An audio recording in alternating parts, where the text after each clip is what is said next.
आज इस वीडियो में हम जो स्टडी मटेरियल है 2024-25 क्लास 9th साइंस का सॉल्व करेंगे। और अगर आपको क्वेश्चन प्रैक्टिस के लिए ये चाहिए तो इसकी जो फ़ोटोज़ हैं मैंने अपने व्हाट्सएप चैनल में डाल दी है। आप ज्वाइन करके उसको प्रैक्टिस कर सकते हो क्वेश्चंस को। अगर आपके पास चैनल नहीं है तो उसका लिंक जो है ज्वाइन करने का डिस्क्रिप्शन में मिल जाएगा।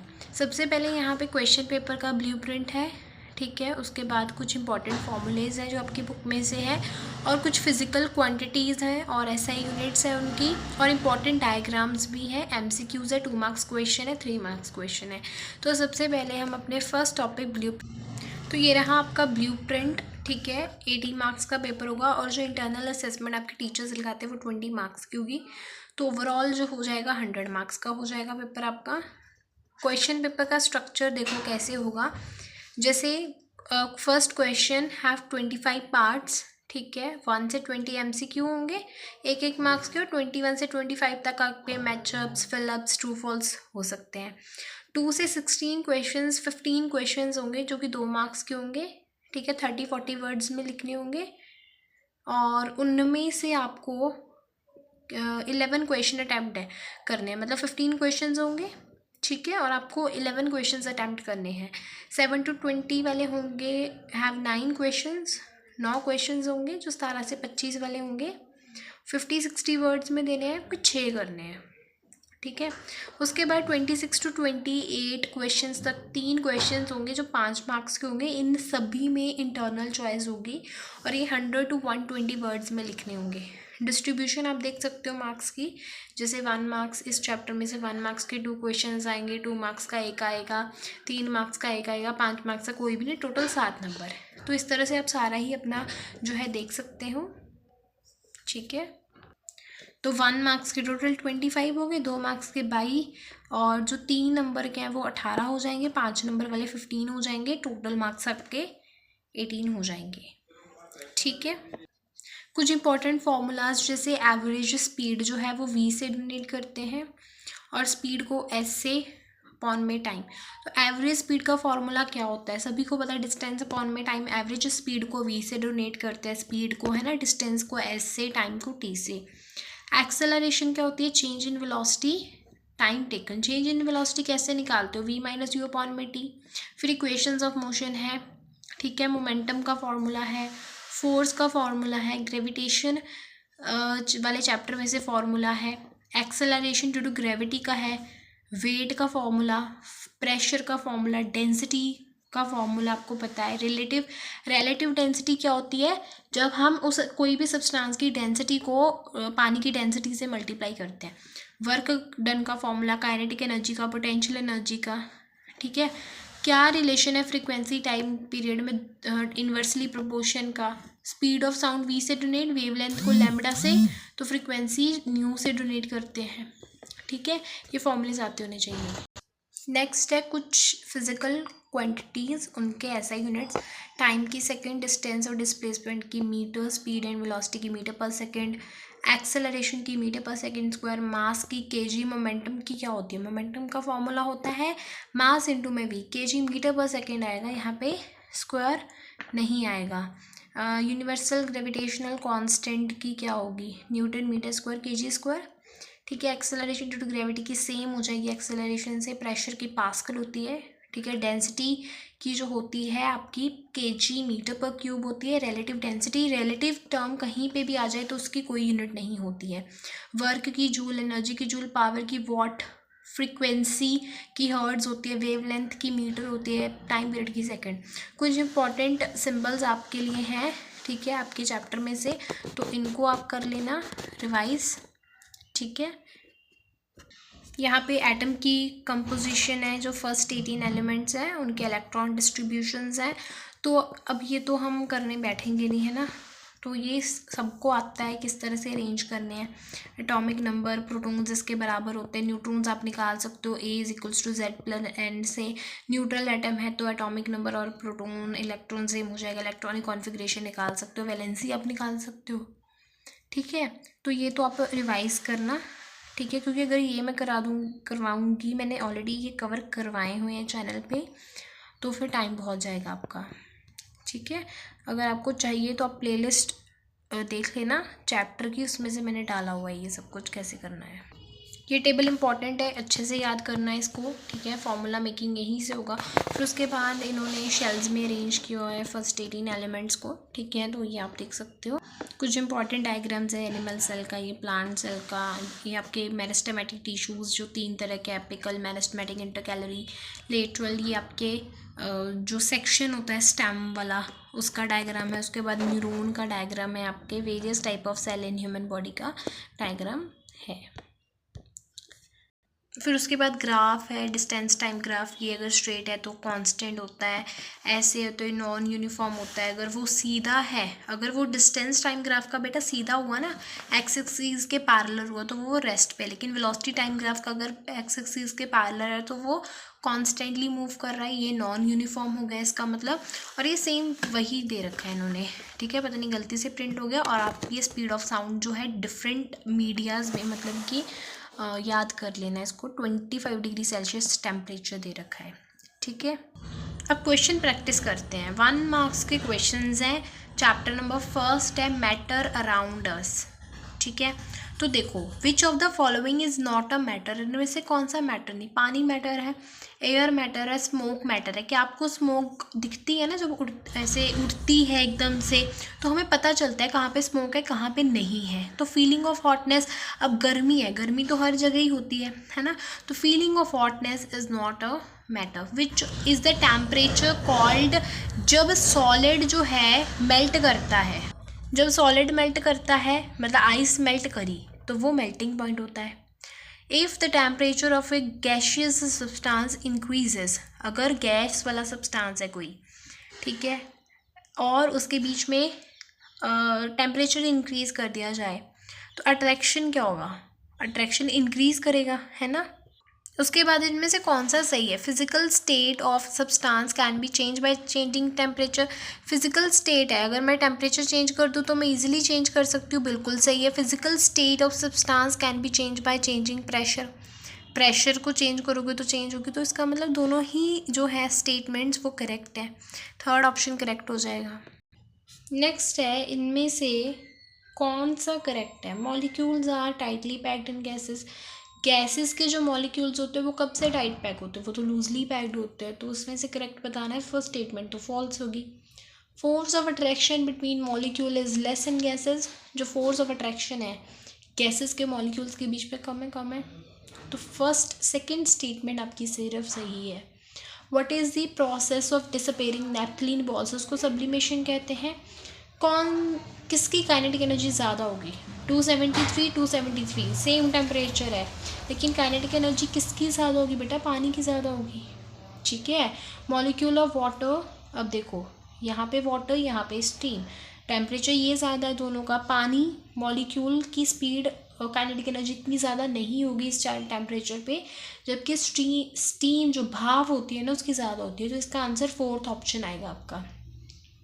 ड्राई आइस क्या होती है, सॉलिड कार्बन डाइऑक्साइड होती है आपकी, ठीक है। On which factor rate of evaporation depend, temperature, surface area दोनों पे करता है। तो first and second both are correct. जब कूलिंग आपको क्यों फेल्ट होती है, फील होती है आपको, क्योंकि इवेपोरेशन वहाँ पे हो रही है। जो इवेपोरेशन है, अगर इवेपोरेशन हो रही है तो कूल फील होता है, ठीक है। तो कूलिंग एक क्या है, इवेपोरेशन एक कूलिंग फिनोमिना है। चैप्टर सेकंड, इनमें से एलॉय बताना है, जो कि क्या होता है बेटा, होमोजेनस होता है लेकिन वो फिजिकली मिक्स्ड होता है, तो वो ब्रास होगी, क्योंकि ये सारे तो आपके क्या है, एलिमेंट्स में आ जाएंगे। इसमें से कौन सा इनकरेक्ट है अबाउट सोल्यूशन, सोल्यूशन एक होमोजेनस है, बिल्कुल सही है। जो पार्टिकल्स हैं वो 1 नैनोमीटर से छोटे हो सकते हैं डायमीटर में, सही है। जब बीम ऑफ लाइट को पास करते हैं तो जो है वो सैक्रड हो जाती है, ऐसे बिखर सी जाती है। कैसा होता है, नहीं, उसके पार्टिकल्स इतने बड़े नहीं होते। तो थर्ड स्टेटमेंट आपकी गलत है। इसमें से कौन सा प्योर सब्सटेंस है, मरकरी एक एलिमेंट है तो ऑफ कोर्स वही प्योर सब्सटेंस होगा। इसमें से कौन सा क्लोराइड सोल्यूशन है, शुगर वाटर सोल्यूशन है, कॉपर सल्फेट एंड वाटर एक सोल्यूशन है, सॉल्ट वाटर का एक सोल्यूशन है, मिल्क और वाटर एक कोलाइड है। इसमें से कौन सा कंपाउंड है भाई, copper, hydrogen, mercury, water is the compound. If the concentration of solute in the solution is less than the saturation level, उसको हम unsaturated solution बोलते हैं. नॉन मेटल कौन सा है जो लिक्विड है? देखो बेटा, ये आपकी गैस है ना, ये आपका सॉलिड है, ये दोनों लिक्विड है, लेकिन ये मेटल है, ये नॉन मेटल है, तो नॉन मेटल ब्रोमीन होगा. इसमें से कौन सा मेटल वॉइड है? मतलब दोनों सभी की प्रॉपर्टीज़, नॉन मेटल्स मेटल्स की प्रॉपर्टीज़ आती है इसमें. ऑक्सीजन नहीं, क्लोरीन नहीं, कॉपर नहीं, बोरोन. दो सब्सटेंस है ए एंड बी, उनको मिक्स किया तो मेरे पास सी सब्सटेंस आया, उसके साथ हीट भी निकली, और जो इसकी प्रॉपर्टीज़ है इन दोनों से डिफरेंट है. तो अगर इन दोनों से डिफरेंट है तो सी तो आपका एक कंपाउंड हुआ है ना, क्योंकि कंपाउंड ही जो है अपने पार्टिकल जो बेसिकली जिससे निकला होता है उसकी प्रॉपर्टीज़ शो नहीं करता है कॉन्स्टिट्यूएंट पार्टिकल की. अब किसमें से मतलब मान लो लाइट स्कैटर्ड कर की, लेकिन उसको फिल्टर नहीं कर सकते, उनके पार्टिकल्स को फिल्टरेशन से अलग नहीं कर सकते, कोलाइडल है. ठीक है, ये आपने पढ़ा होगा, आता होना चाहिए. कौन सा केमिकल चेंज है? Rusting of iron is a chemical change यहाँ पे. ठीक है, यहाँ पे ये एक केमिकल चेंज होता है. ठीक है, बाकी सारे फिजिकल चेंजेस हैं. Atoms and molecules chapter 3. So all matter is made of tiny particles, जिसको हम एटम बोलते हैं. इसमें से कौन सा इनकरेक्ट है? पार्टिकल्स इंडिविजिबल पार्टिकल्स हैं, एटम्स इंडिविजिबल है नहीं, वो डिविजिबल है, उनको डिवाइड कर सकते हैं, ये इनकरेक्ट है. Atoms of all element are identical in masses, नहीं भाई, अगर एटम्स सेम एटम्स की बात करें तो उनके मासेस, केमिकल प्रॉपर्टीज़ अलग हो सकती है, तो ये दोनों ही इनकरेक्ट है. उसके बाद IUPAC की full form international union of pure and applied chemistry है. उसके बाद आयरन का Fe होता है. आइसोटोप 12 का एटॉमिक मास बेटा, देखो ये जो 12 है ये इसका बेसिकली एटॉमिक मास है, तो एटॉमिक मास इसका 12 ही हो जाएगा. अब मुझे अमोनिया बताना है. अमोनिया का फॉर्मूला क्या होता है ये पता होना चाहिए इसके लिए आपको. तो अमोनिया का फॉर्मूला यहाँ पे मैं लिख रही हूँ, NH3 होता है, NH3 होता है. इसकी रेशो फाइंड करनी है. इसका मास 14 होता है और 1 × 3 हो जाएगा, क्योंकि इसका 1 होता है, तो 1 इसके 3 है, तो 3 = 3, और ये कितना ना है 14, तो 14/3 इसका करेक्ट आंसर हो जाएगा. ठीक है, तो 14/3. एल्यूमिनियम ऑक्साइड का फॉर्मूला बनाओ ज़रा. किसका? एल्यूमिनियम ऑक्साइड का. Al3 प्लस ऑक्साइड क्या होता है? O2 नेगेटिव, तो Al2 यहाँ पे, O3 यहाँ पे, तो ये आपका C ऑप्शन राइट हो जाएगा यहाँ पे. रिलेटिव मॉलिक्यूलर मास NaHNO3 का निकालना है, नाइट्रिक एसिड का. ये होता है 1 प्लस में 17, ऑक्सीजन का 16 होता है 3, 48, 49 प्लस 17 कर दोगे. ठीक है, तो 63. नाइट्रोजन का 14 होता है, 1 + 14 + 48, ये 49 + 14 हो गया 63. और बेटा यहाँ पे रिलेटिव है तो कोई यूनिट नहीं होगी, लेकिन इन्होंने दी है तो आपका 63 करेक्ट हो जाएगा. अब ये क्या हो सकता है? हाइड्रोजन, और ये S2 कैसे आया यहाँ पे? अगर इसके 2 होगा तो ये सल्फाइड होता है. During a chemical reaction the sum of reactants and product कभी चेंज नहीं होते, तो ये law of conservation of mass है. ठीक है, structure of atom 4th chapter है. तो सबसे पहले सब एटॉमिक पार्टिकल किसने किया था? 1887 में J.J. थॉमसन ने. कैथोड रेज आपकी नेगेटिवली चार्ज्ड होती हैं, ठीक है, और एनोड पॉजिटिवली होती हैं. अब जो रेज थी अल्फा पार्टिकल से, वो सीधे ही निकल गए फॉइल से, स्ट्रेट गए बिल्कुल काफ़ी, तो इसका मतलब उसके बीच में स्पेसेस है. न्यूट्रॉन्स को डिस्कवर किया है जेम्स कैडविक ने. इसमें से कौन सा इनकरेक्ट है? The charge on electron proton equal हो सकता है लेकिन अपोजिट होता है. हाँ, अमाउंट सेम हो सकती है, अपोजिट हो सकते हैं, साइंस में होते हैं. न्यूट्रॉन के पास कोई चार्ज नहीं, जो मास है प्रोटॉन का न्यूट्रॉन का वो सेम है, बिल्कुल सही, लेकिन प्रोटॉन इलेक्ट्रॉन्स का मास सेम नहीं होता है, ये गलत आएगा. डोंट हैव इट्स न्यूक्लियस, किसके पास खुद का न्यूक्लियस नहीं है? मतलब न्यूक्लियस के अंदर न्यूट्रॉन्स नहीं है. हाइड्रोजन 3 तरह के होते हैं, उसमें से एक में से नहीं होता है, प्रोटियम से मेरे पास नहीं होता शायद, लगता है। उसके बाद है an element has atomic number 11, तो उसके न्यूक्लियस में प्रोटॉन्स कितने होंगे, atomic number is equals to 11, सभी में 11 है। ये तो ऑप्शंस गलत ही हो गई है ना ये वाली तो, क्योंकि न्यूक्लियस के पास क्या होगा, न्यूक्लियस में इलेक्ट्रॉन्स तो होते नहीं है। यहाँ पे 11 इलेक्ट्रॉन्स है, यहाँ पे 11 इलेक्ट्रॉन्स है, प्रोटॉन्स 13 है, बिल्कुल गलत है। तो फिर मास नंबर क्या होगा, मास नंबर बताओ ज़रा। मास नंबर कैसे, ए होता है is equals to Z plus N, ठीक है। अब देखो मुझे क्या निकालना है, बेसिकली इसका न्यूट्रॉन्स का नंबर निकालना है, A minus Z 23, Z atomic number 11, neutron 23 में से 11 निकाल दो, यहाँ पे 2 और यहाँ पे 1, 12 आएगा। तो जो ऑप्शन नहीं है, तो मुझे लगता है कि आपको ये करेक्शन में आएगा, ठीक है। 11 प्रोटॉन्स 12 न्यूट्रॉन्स होंगे। एटम्स ऑफ डिफरेंट एलिमेंट्स जिनका एटॉमिक नंबर डिफरेंट है लेकिन मास नंबर सेम है, तो वो आइसोबार्स होते हैं। सेम केमिकल प्रॉपर्टीज़ किसकी होती है, आइसोटोप्स की होती हैं, चाहे उनका मास नंबर डिफरेंट है लेकिन उनके जो है एटॉमिक नंबर सेम है, तो आइसोटोप्स की होती है। वैलेंसी ऑफ क्लोरीन, क्लोरीन की वैलेंसी निकालो 17, ठीक है। इसको KML शेल में अरेंज करो, KLMN, एटॉमिक नंबर 17, यहाँ पे 2 8 10 हो गया, और यहाँ पे कितने आ सकते हैं 7, और यहाँ पे 1, तो वैलेंस इलेक्ट्रॉन में 1 आ जाए।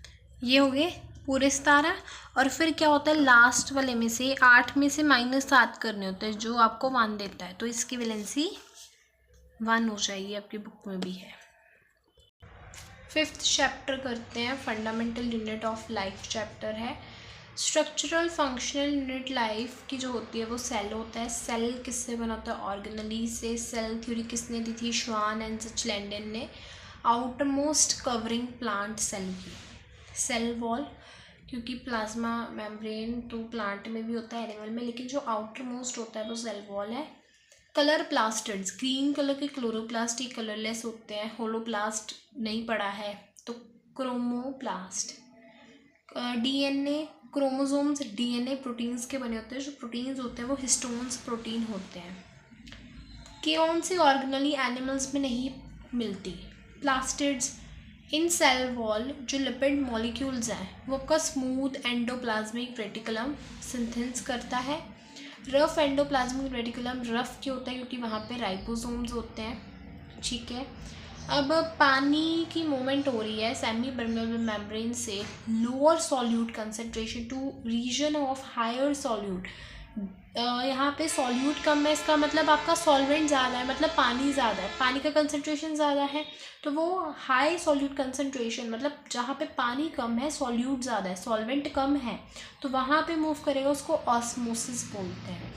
ये बहुत कंफ्यूज होते हैं बच्चे इस टॉपिक में कि लोअर सॉल्यूट कंसंट्रेशन से हायर सॉल्यूट क्या है, ठीक है। उसके बाद नेक्स्ट है सुसाइडल बैग्स, क्या होते हैं, लाइजोसोम्स होते हैं। Power house of the cell mitochondria, ठीक है।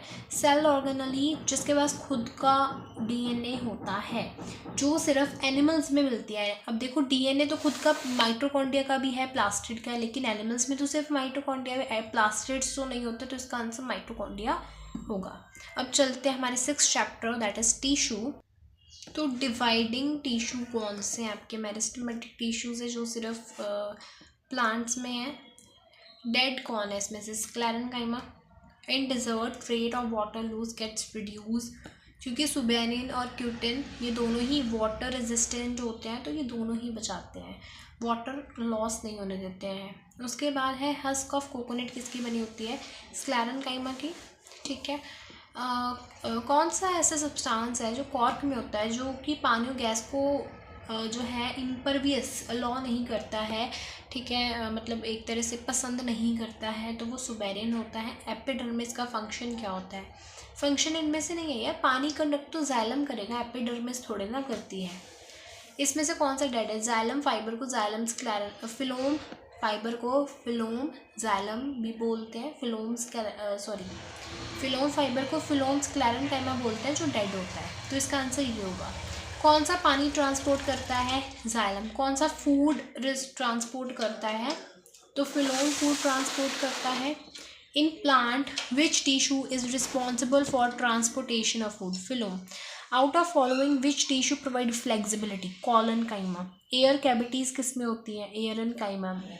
ठीक है, ये आपकी पैरेनकाइमा की टाइप होती है, ये भी आपकी पैरेनकाइमा की टाइप है। कनेक्टिव टिश्यू नहीं है, muscle is not a connective tissue. Intestine जो है, इंटेंस्टाइन उसकी इनर लाइनिंग में कौन सा टिश्यू होता है? सोचो ज़रा। कॉलमनर टिश्यू होता है, कॉलमनर टिश्यू होता है। और नेक्स्ट क्वेश्चन है कि किडनी ट्यूब्यूल्स में कौन सा होता है? जो किडनी ट्यूब्यूल्स होती है वहाँ पे सिंपल क्यूबॉइडल होता है। तो नेक्स्ट क्वेश्चन 14 मैं आपको दिखाती हूँ। हियर देख सकते हो, जो मसल टू बोन कनेक्ट करता है टेंडन होता है। इनमें से कौन सा मसल बेटा है? वॉलेंट्री है। स्ट्रेटिफाइड मसल्स वॉलेंट्री है, बाकी इनवॉलेंट्री है। कैल्शियम होता है और फॉस्फोरस होता है जिससे बोन मिलके बनी होती है।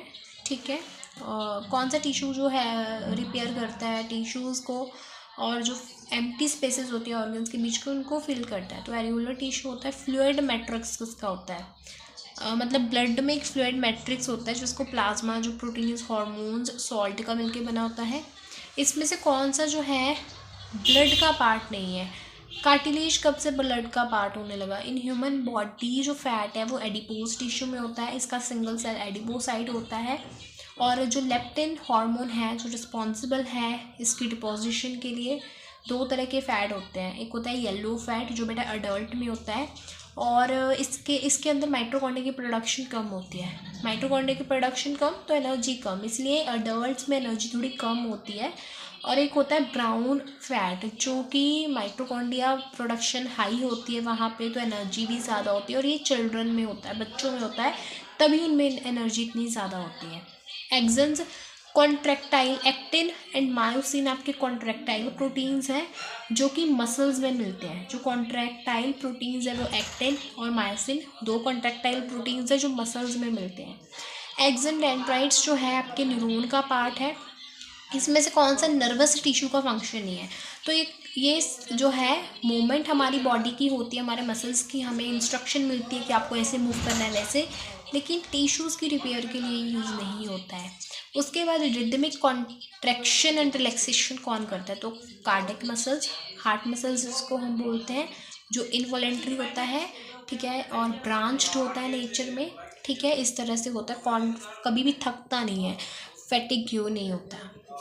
ठीक है, ऑडोमीटर डिस्टेंस मेजर करता है। ठीक है, डिस्प्लेसमेंट और डिस्टेंस की न्यूमेरिकल रेशो क्या हो सकती है? इक्वल टू हो सकती है उनकी, या फिर लेस देन 1 हो सकती है, एक से कम हो सकती है, या बराबर हो सकती है। कौन सा रिलेशन स्पीड के बारे में से? Speed is equals to distance upon में टाइम, दिस वन। ठीक है, अगर डिस्टेंस टाइम ग्राफ है और वो यूनिफॉर्म मोशन में है तो लीनियर ग्राफ बनेगा बिल्कुल सीधा इस तरह से, डिस्टेंस टाइम ग्राफ। इसमें से कौन सा रेस्ट पे है? ये नॉन यूनिफॉर्म, ये कांस्टेंट स्पीड, यूनिफॉर्म स्पीड, ये रेस्ट पे है, तो ओनली ग्राफ 2 आएगा। ठीक है, उसके बाद है, अब यहाँ पे एक न्यूमेरिकल है तो मैं आपको सॉल्व करवा देती हूँ, बहुत डिफ़िकल्ट नहीं है, इजी न्यूमेरिकल है। देखो हियर क्वेश्चन देखते हैं क्या है कि ऑब्जेक्ट जो है 18 मीटर ट्रेवल करता है। एक ऑब्जेक्ट जो है 18 मीटर ट्रेवल करता है जो कि टाइम लेता है 4 सेकेंड्स। दूसरा ऑब्जेक्ट जो है वो भी 18 मीटर ट्रेवल करता है जो टाइम लेता है 2 सेकेंड्स। 18 मीटर ट्रेवल करता है 2 सेकेंड लेता है। मुझे इनकी एवरेज स्पीड निकालनी है। एवरेज स्पीड का मतलब मुझे इसकी वी निकालनी है। टोटल डिस्टेंस कितना है? टोटल डिस्टेंस है ना, total time taken. Total distance कैसे आएगा? जब दोनों के डिस्टेंस को प्लस करोगे। टोटल टाइम टेकन कैसे आएगा? जब दोनों टाइम्स को प्लस करोगे। तो ये 36 हो जाएगा, या पौने में 6, जो कि 6 आएगा मीटर पर सेकंड में।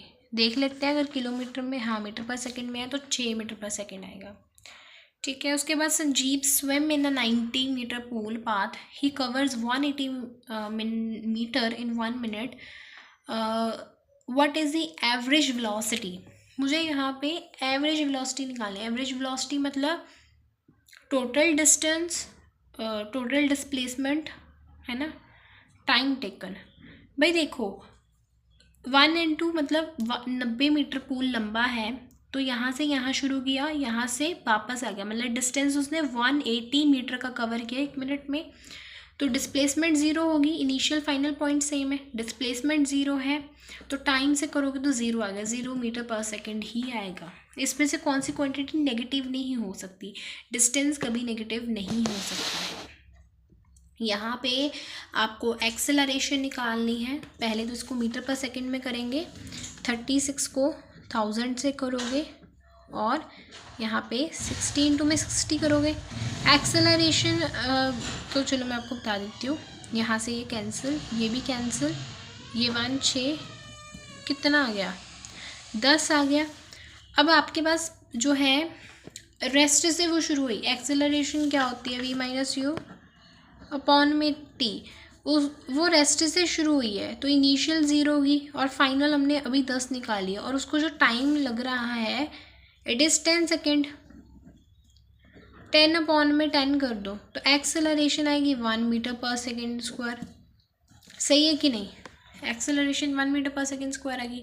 वेलोसिटी टाइम ग्राफ का एरिया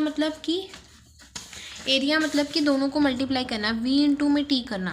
वेलोसिटी का फॉर्मूला डिस्टेंस डिस्प्लेसमेंट अपॉन में टाइम होता है ना। अगर मैं इसको मल्टीप्लाई करूँगी v × t करूँगी तो मुझे d मिलेगा, d यहाँ पे क्या है डिस्प्लेसमेंट है। तो जब मैं एरिया निकालूंगी वेलोसिटी टाइम ग्राफ का तो मुझे बेटा डिस्प्लेसमेंट मिलती है। ये हो गया आपका चैप्टर नंबर 7। अब हम चलते हैं चैप्टर नंबर 8 पे, जो कि है force and loss of motion. मैंने फोर्स अप्लाई किया है वुडन बॉक्स को तो वो स्लाइड हो गया।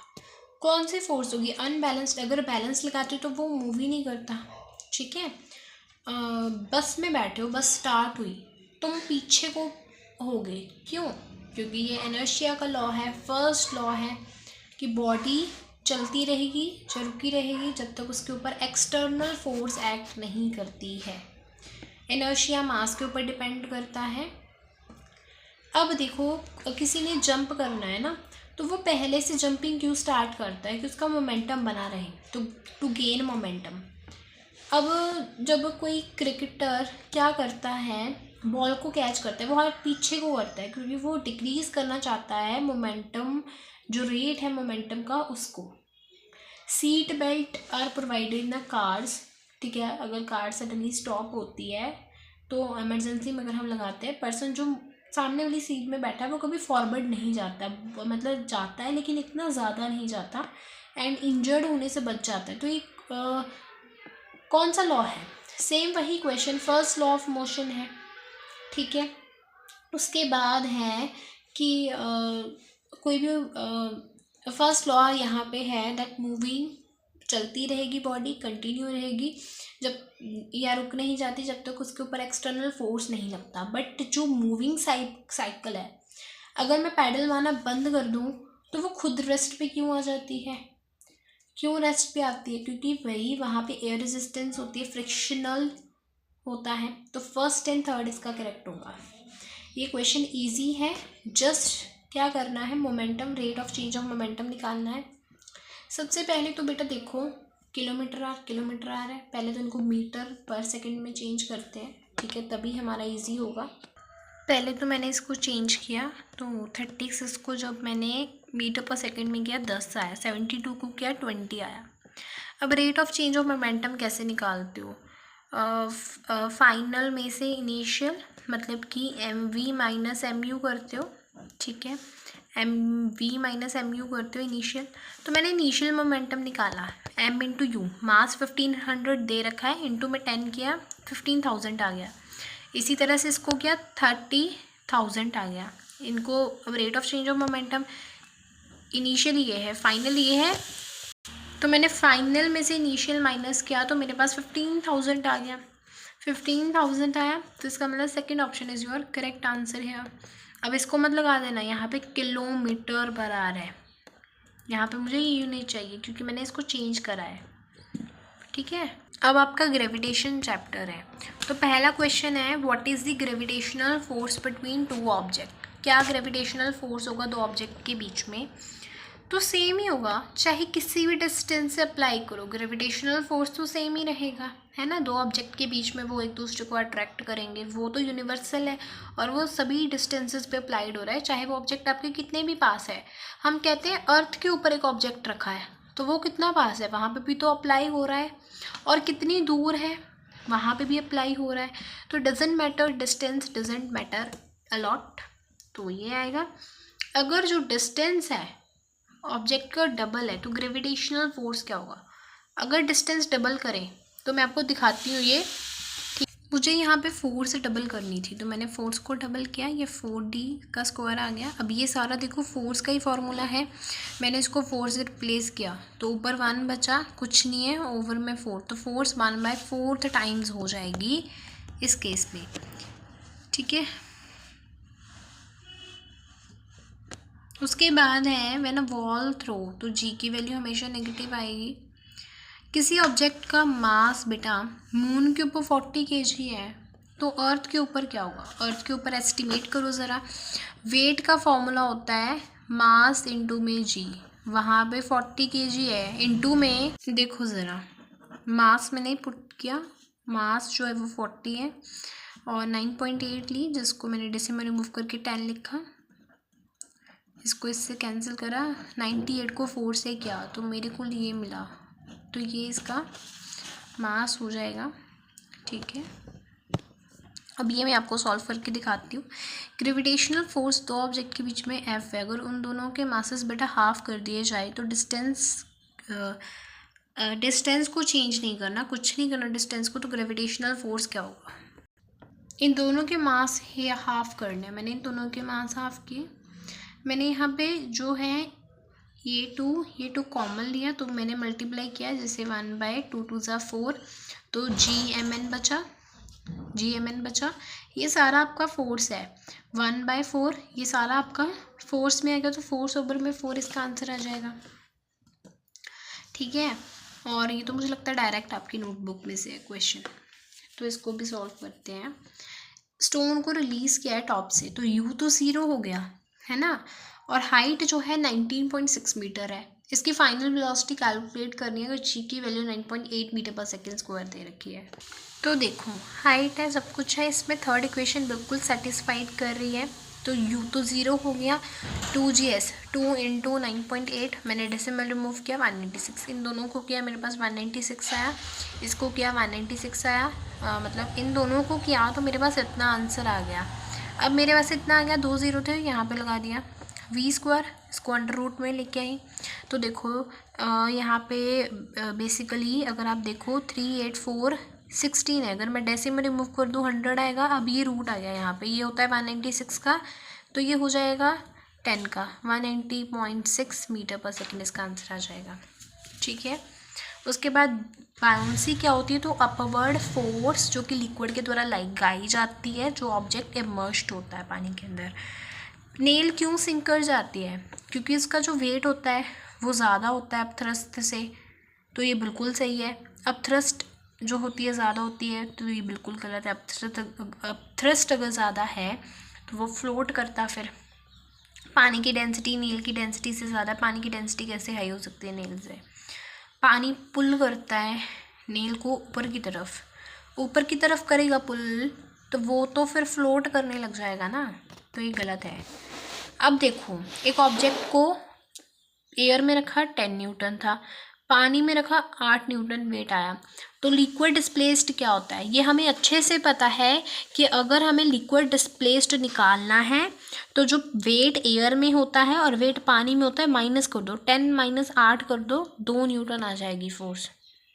ठीक है, तो यही आपका वेट होता है।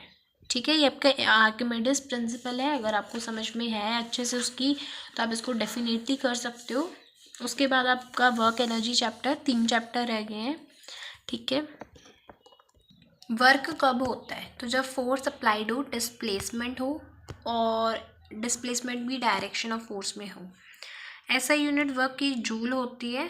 ठीक है, अगर मतलब डिस्टेंस फोर्स अप्लाई की है और डिस्प्लेसमेंट हुआ है उसी डायरेक्शन में, तो force work done will be equal to force into में डिस्प्लेसमेंट।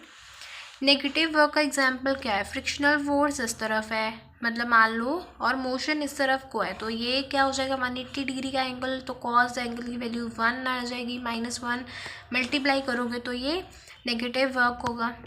एनर्जी जो मोशन के कारण काइनेटिक एनर्जी का फॉर्मूला 1/2mv², पोटेंशियल एनर्जी का फॉर्मूला mgh होता है। रबर बैंड जो होती है, अगर मैंने स्ट्रेच किया तो उसके अंदर इलास्टिक पोटेंशियल एनर्जी आती है। Basically potential energy, conservation of energy क्या होती है, एनर्जी को बनाया नहीं जा सकता, इसको डिस्ट्रॉय नहीं किया जा सकता। पावर का फॉर्मूला क्या होता है, वर्क डन अपॉन में टाइम, ये वाला ऐसा यूनिट पावर की वॉट होती है। 1 किलोवाट आवर जो होता है कितने जूल्स के बराबर, 3.6 × 10⁶ जूल्स के बराबर होता है। ठीक है, अब 11th chapter sound. Sound is a form of energy. Speed of sound solid में ज़्यादा होगी, फ्रिक्वेंसी की यूनिट हर्ड होती है। एयर की जो स्पीड होती है साउंड की एयर में वो 346 344 भी लेते हैं। साउंड जो है वैक्यूम में ट्रैवल नहीं कर सकती, जो लाउडनेस है वो एम्पलीट्यूड पे डिपेंड करती है। अल्ट्रासोनिक फ्रिक्वेंसी ज़्यादा होती है 20,000 हर्ट्ज से। ह्यूमन की जो रेंज होती है वो 20 से लेकर 20,000 हर्ट्ज तक होती है। एकोस जो होते हैं वो